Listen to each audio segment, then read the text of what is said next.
So this one is a third question of fourth assignment. A system has 5 serial units with predicted reliability 0.998, 0.997, 0.996, 0.991 and 0.987. So the reliability goal is 0.95. What is the reliability goal of each component after reliability allocation? You can use any method. So this one is the data given,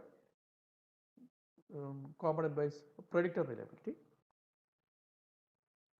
So now, what is the predicted unreliability? So the predicted unreliability of each component is 1 minus predicted reliability. So the predicted unreliability of first component is 1 minus 0.998, that is 0.002. Predicted unreliability of second component is 1 minus 0.997, that is 0.003. Predicted unreliability of third component is 1 minus 0.996, that is 0.004. Predicted unreliability of fourth component is 1 minus 0.991, that is 1 minus 0.991, that is equal to 0.009. Predicted unreliability of fifth component is 1 minus 0.987, that is equal to 0.013. So these are the predicted unreliability. Now, using this predicted unreliability of each component, we can find the predicted unreliability of the system, that is the sum of predicted unreliability of the components. So that is equal to 0.002 plus 0.003 plus 0.004 plus 0.009 plus 0.013. So predicted unreliability of the system is equal to 0.031. Predicted unreliability is 0.031. Now we can find the failure allocation of the system, failure allowance of the system. So the reliability goal of the system is RS star is equal to 0.95. Reliability goal of the system is RS star is equal to 0.95. So now, what is the failure allowance of the system? Failure allowance of the system is lambda S star is equal to 1 minus RS star. Failure allowance of the system is lambda S star is equal to 1 minus RS star. So that is equal to 1 minus 0.95. That is equal to 0.05. So lambda S star is equal to 1 minus 0.95. So you can see that lambda S star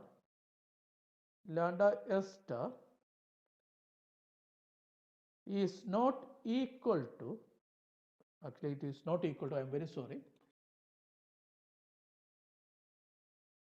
You can see that lambda S star, in order to proceed with the failure allocation, lambda S star must be less than lambda S, because why we are using reliability allocation? To improve the reliability.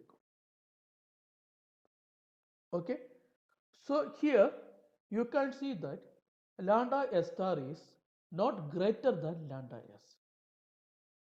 The given system have more reliability. Okay, so what we have to do?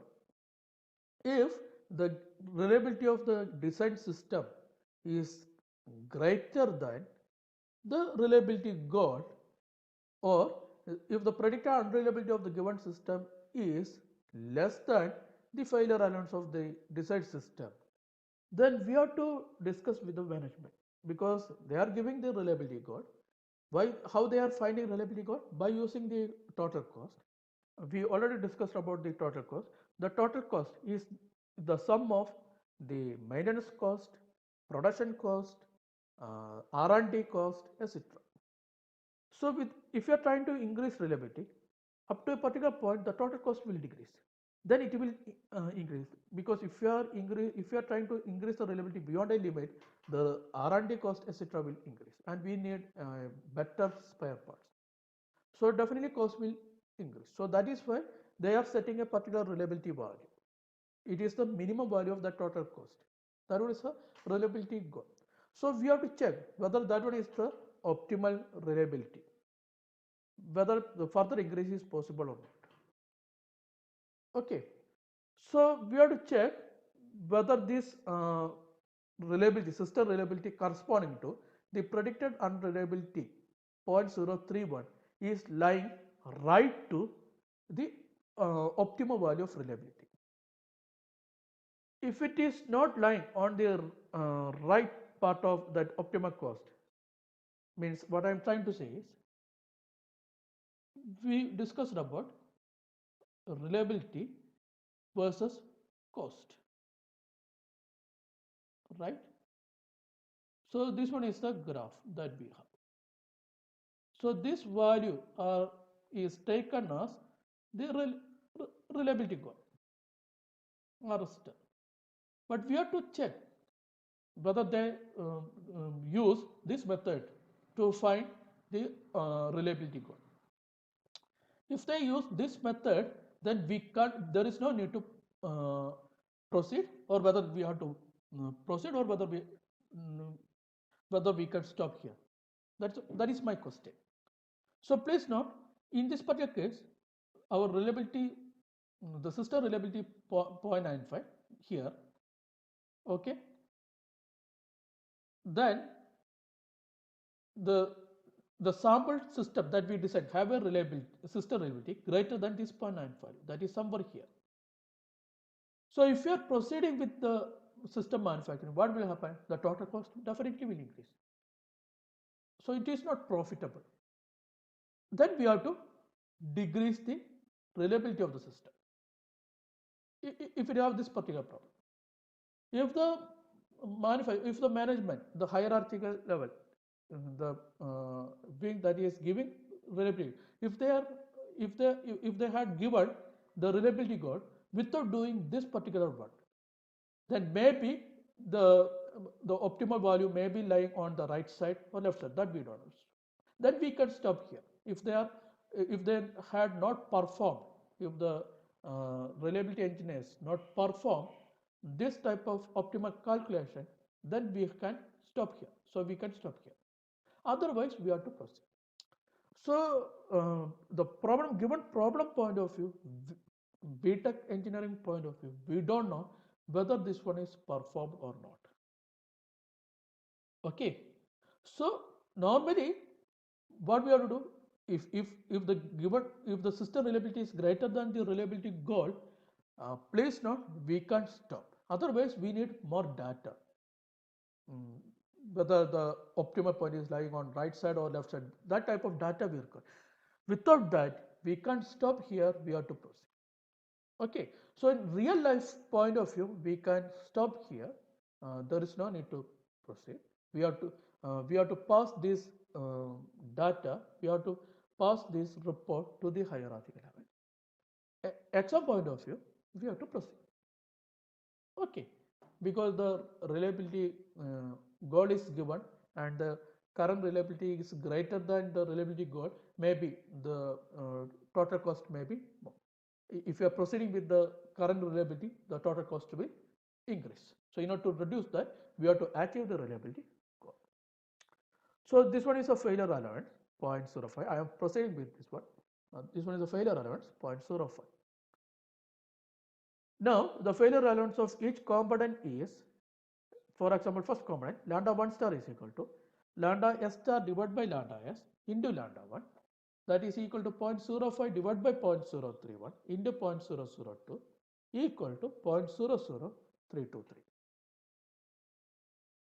The failure allowance of second component is lambda 2 star is equal to lambda s star divided by lambda s into lambda 2, that is equal to 0.05 divided by 0.031 into 0.003 equal to 0.00484.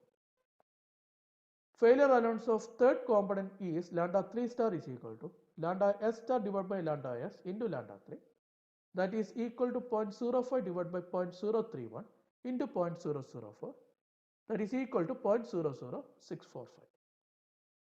Now failure allowance of fourth component is lambda 4 star is equal to lambda s star divided by lambda s into lambda 4 equal to 0.05 divided by 0.031 into 0.009. So that is equal to 0.01452. Failure allowance of fifth component is lambda s star divided by lambda s into lambda 5. That is equal to 0.05 divided by 0.031 into 0.013 equal to 0.02097. So now we have the failure allowance of each component. By using the failure allowance of each component, we can find the reliability goal of each component. So reliability goal of each component is 1 minus failure allowance of the same component. So reliability goal of first component is 1 minus 0.00323 equal to 0.99677. Reliability goal of second component is 1 minus 0.00484 equal to 0.99516. Reliability goal of third component is 1 minus 0.00645 equal to 0.99355. Reliability goal of fourth component is 1 minus 0.01452 equal to 0.98548. Reliability goal of fifth component is 1 minus 0.02097 equal to 0.97903. So these are the reliability goal of each component.